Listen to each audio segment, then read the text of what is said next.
Welcome, empowered healers. I'm Songbird Grandmother, guiding women and spiritual leaders to clear karmic blocks, awaken higher frequency, and step into empowered living.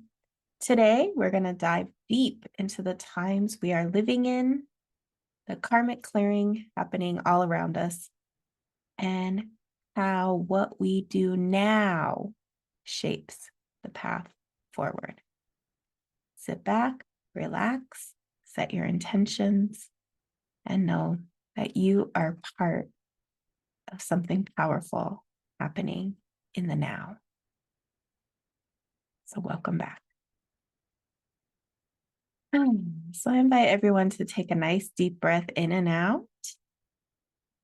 And we're going to dive into something that I was sitting at my altar and just feeling into this moment, into this time we're living in.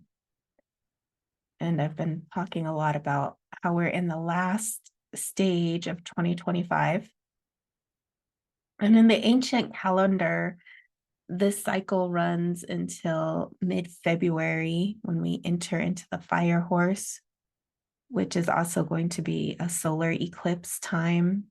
And from that moment until the spring equinox is when we really transition into the next stage of our existence, the next era, the completion of a 52-year cycle. In some calendars, a 20-year cycle. But right now, we are in the shedding moments of a very powerful time. And this is why we're seeing what we're seeing in the world with all the chaos, disruption, uncertainty, because we're letting go of an old world. And I don't mean that in the new age way where it's kind of idealized and made to seem like, wow, it's this incredible thing where we're just going to step into love and light and kumbaya land. It's not like that. And it's never been like that. If we really look at the ancient calendars, we can see the cycles repeating. We can see how things happen in the end. And they're quite brutal. And most people don't want to hear that in the spiritual communities because we have this need to fantasize or escape. And spirituality is not rooted in escapism. It's rooted in realism and how to take the power of the heavenly forces, the spirit world, to bring them to earth, to move with the winds of change versus moving out of the winds of change and ending up back in a rut because we want to escape. And in this time, it's not about escaping, it's about embodying. These are the moments of embodying true spiritual power, which comes from karma and frequency. So I was sitting at my altar, and there's been a few things that I've seen in the world that I thought were very interesting that really highlight the time that we're living in. And the first is I came across a video of a woman who was doing a social experiment. And of course, as a former psychologist, that's what I know, social experiments, and how that was like actually one of my favorite classes in college was where they do all the social experiments to see what people do when they're put in an uncomfortable situation. So this woman, I'm sure many of you have seen, she's calling all these churches and places for help with baby formula, and maybe a handful actually said yes to helping her with the baby formula. But most of the most well-known mega churches and places that are, on the map, so to say,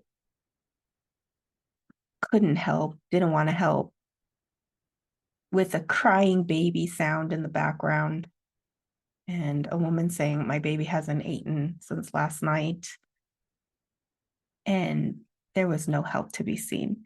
And I think that is what we're talking about when we wake up to what is spirituality.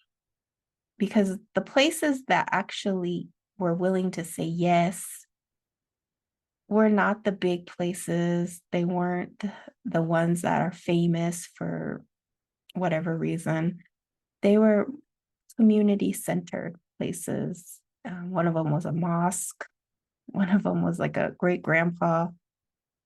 And one of them, was an African American church. I saw different churches that weren't known for a lot of money and power.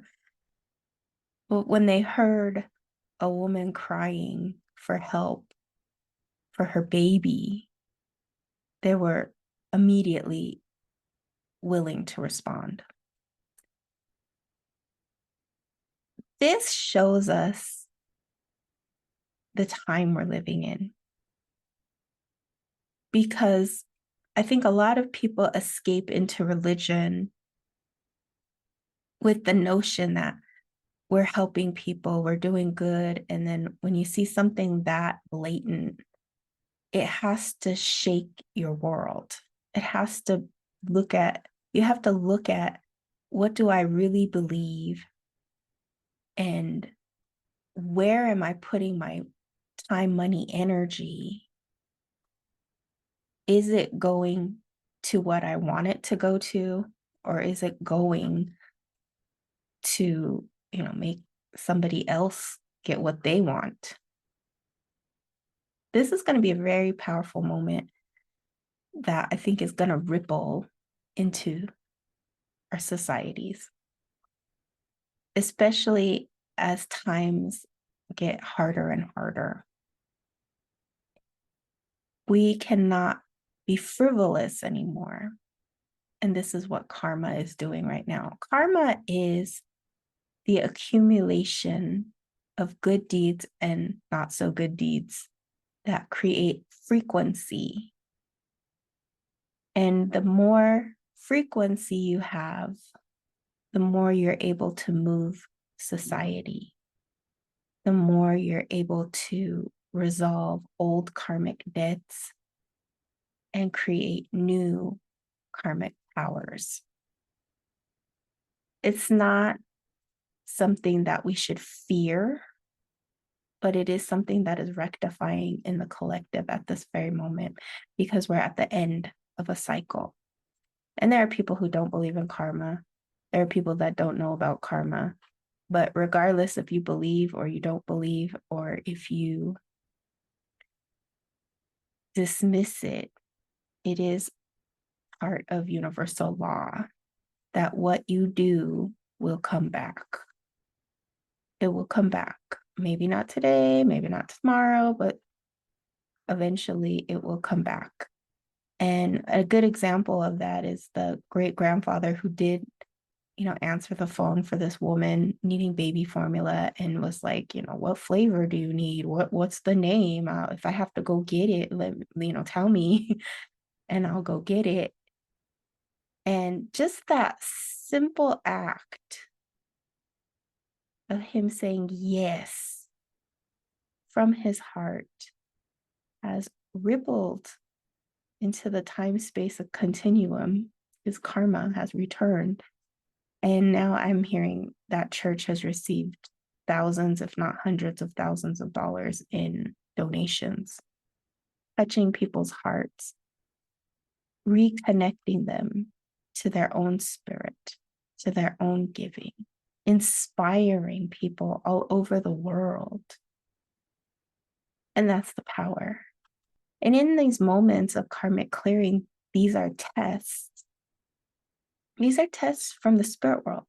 These are tests that say, are you ready to hold this frequency because you have accumulated all this good karma. And now it's your moment to receive this accumulated wealth that has been accumulating in the spirit world and is now ready to be received. But can you receive it? So had he been like, no, I'm too busy, I can't, no, I don't know, we don't do that, we don't help, that becomes the spiritual block. And the abundance, instead of going, is a positive. For a lot of places, it went into the negative because now they've had to shut down their websites. They've, had to go in front of their congregations and backpedal. They've had to make excuses. And this is a very clear example of what is happening on the, micro and macro levels of society, is that when you have accumulated a lot of what they call spiritual merit, and you don't accumulate spiritual merit because you're expecting that big payday, but you accumulate enough spiritual merit that at some point, all those silent acts go into the registry and are ready to be divvied out. They're ready to be received. They're ready to be given. It's like some kind of interest that builds up, but there will be a test. And you can see it in so many different spiritual stories of different leaders, different spiritual leaders, healers, where there came a moment of faith where everything that they had been doing is put into one moment. And you never know when that moment will come. And it's a test. It's a test of your heart. And this is why I always talk about, you just never know who has the healer's heart. That's part of this process, because I've met so many students over the years, and many of them so gifted, so talented, so unique in whatever they offer. And I never know, are they going to actually launch? Are they actually going to have the heart to do this work? Sometimes it's really surprising at who the spirit world chooses and who is not chosen, because on the outer realms, you can have everything, but on the inner realms, if you're lacking one thing, one precursor, one thing, the spirit world doesn't allow that person to fully initiate. And what I've come to realize is it's the power of the heart. And it's those moments where the spirit world tests you to see your character, your integrity, your beauty, your faith, your courage, your love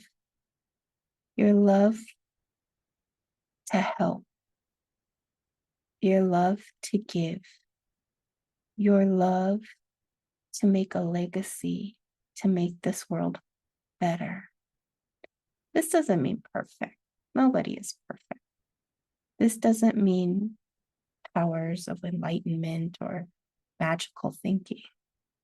It is how you respond to the calling of suffering. How do you respond when someone asks, can I help you? Can I help you? Can you respond with, can I help you? If someone is suffering, how do you respond? And it's not a give to get. It's just a give to give. And in that moment, when you're really ready to give,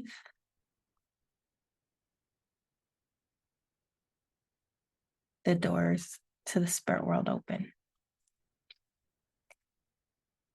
The problem is the ego, because all gifts are given from the spirit world, not from the ego.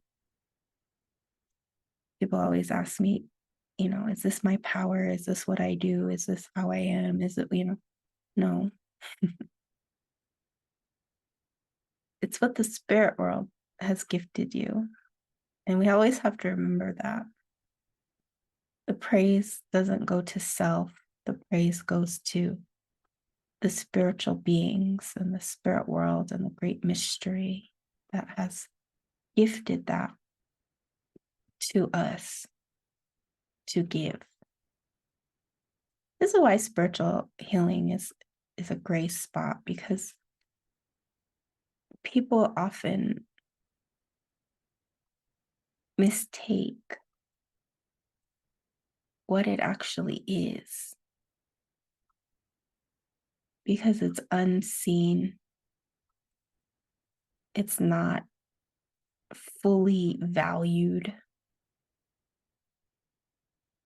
And it is very much a consumerist thing in our society, where we give to get, even in our spirituality, as we're seeing, even in churches, even in places of worship, where we give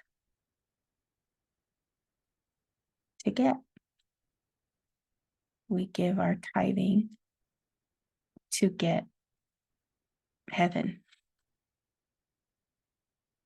We give our time and energy to look good, to be perceived a certain way, to cling on to a dream. But in this time, the dream is dissolving. The message is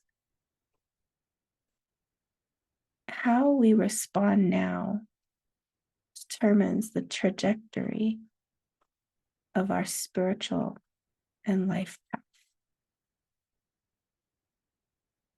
Because everything right now is being reordered and reshaped. And as we head into next year, we are headed into a whole new frequency.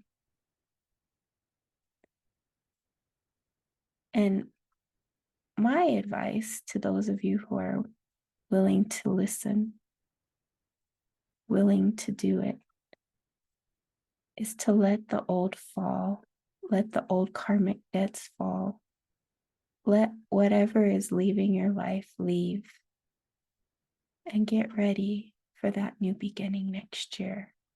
It's not going to be immediate. It's not going to be like, oh, February 17th, 18th is here, and we're we're rocket shipping out of here, and all our karma is done and over with. It never works that way. But what can happen is you can make a conscious decision to raise your frequency by eliminating your karma, by sitting in the silence and asking, what do I need to let go of to enter into this new era? Where am I stingy? Where am I selfish? Where am I not giving? Where am I mistrusting? Where am I like those places that when somebody is suffering, I turn off? Because in this new era, people are going to be really looking at the heart, and it becomes something that is most important is authenticity and the heart. It's going to become very unbecoming to be selfish and stingy and non-caring. the global shifts of the world require community, and it becomes like the old days in indigenous communities. To be stingy and selfish was to be horrible. It was looked upon as what a disgusting thing. It was something that through ceremony, through vision quests, through sitting with the earth, we worked very hard to eliminate. And since childhood, since infancy, people were taught to live together. Like if you ever go to the pueblos or even like ancient ruins, you'll see that weren't really doors and walls like we know it. There were entrances, and then when you went in there were like these big rooms, and people lived in communal spaces completely like next to each other, not separate. There were community living spaces, community ceremonial spaces, community life. And in many ways, I feel like that's what's going to emerge in this new time is community living spaces where people live, work, and congregate in little cities.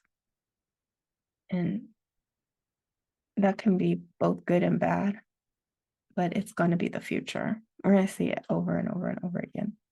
We're going to see neighborhoods demolished and cities emerge that are communal living spaces. And if you see all the apartment buildings, all the condos that are emerging, that's just the beginning. And this is something that is part of the time we're living in. Whether it's good or bad, we can debate, because it's really not something we can stop.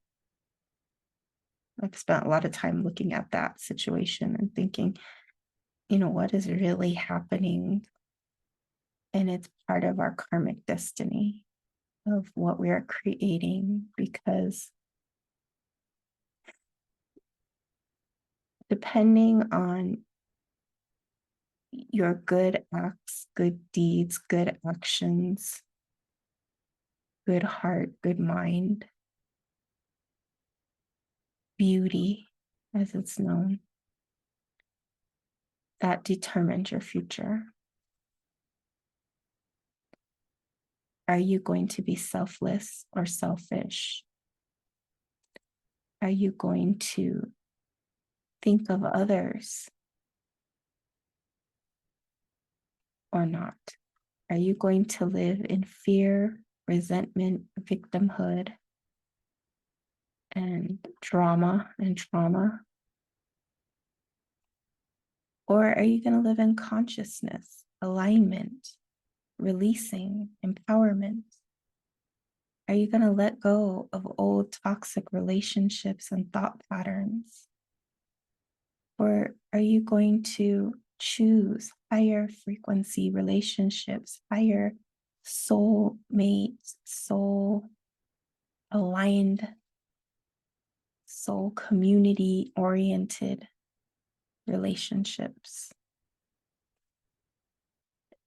And I know we kind of use that word a lot, of your frequency. And I don't feel like a lot of times people even know what that means. They think it's something they eat or something they think, but rather frequency is very much tied to your behaviors and actions. It actually is not tied to what you think alone or what you feel or your emotions. It's completely tied to your character, your integrity, your heart, and most importantly, your behaviors and your actions. Because in the indigenous world, that was everything. That's what the warrior is, someone who takes action for the good of all, someone whose behavior is stellar, it's beautiful, it's something we want to become. And karma, it's not just cause and effect, it's the imprints that return to us. There is personal karma, there is ancestral karma, and there is collective karma. We can heal personal and ancestral karmas so that our collective karma is not,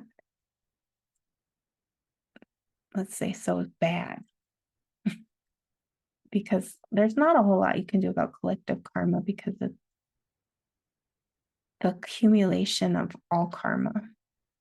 But if you have good personal and ancestral karma, your collective karma won't affect you. It won't be devastating. Now, if you have personal, ancestral, and collective, if you have bad personal and ancestral karma, then you'll be in that boat with the collective. And I don't want people to think, okay, well, my karma is why I don't have a job, or I'm starving, or I don't have a house, or sometimes those are the tests. And that's why we have to go and sit and think, what is going on in my life and what are the steps that I need to take to get my life situation better. Because there's a lot of people right now going through that. There's a lot of people right now,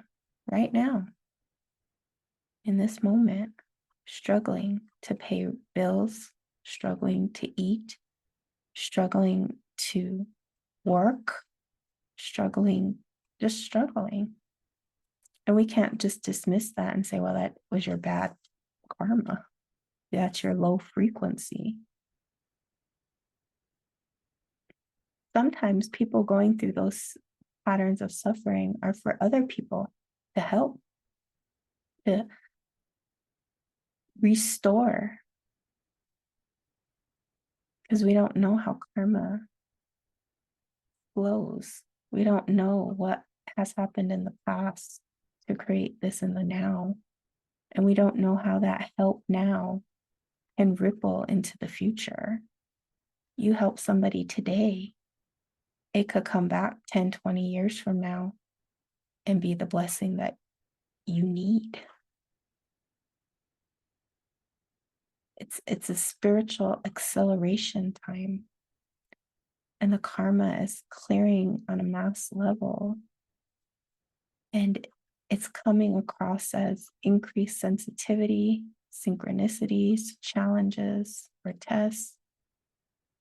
And they're there to make your character stronger. They're there to empower you on a higher level than if you didn't have those challenges. And it's really in our face. It is really in our face. And not one person is going to be untouched by that, because this is the time to do the shadow work necessary to heal ourselves, to heal our families, to heal our communities, and to heal the world. And so if you are listening to this and you feel like you're ready, then the invitation is, in this next couple months, to take your spiritual practice serious, whatever it is, to sit with the great mystery, to call upon the spiritual forces to get clear on where you have been, where you are now, and where you are going. because next year is the new beginning. And you have an opportunity to start again, to truly heal the patterns of suffering and to flip your karma into your dharma and to heal those cyclical patterns that have haunted you and your family for generations, for aeons. And I see that the spirit world is not far. It is not something that you have to push or force, but it's something that you just receive.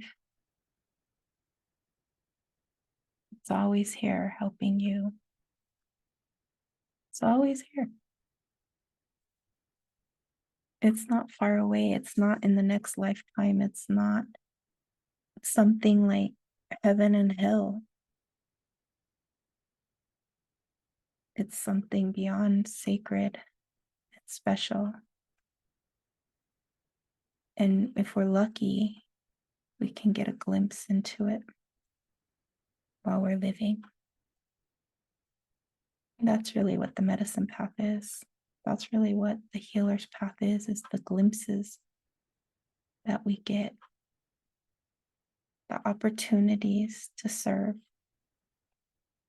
the kindness of a smile,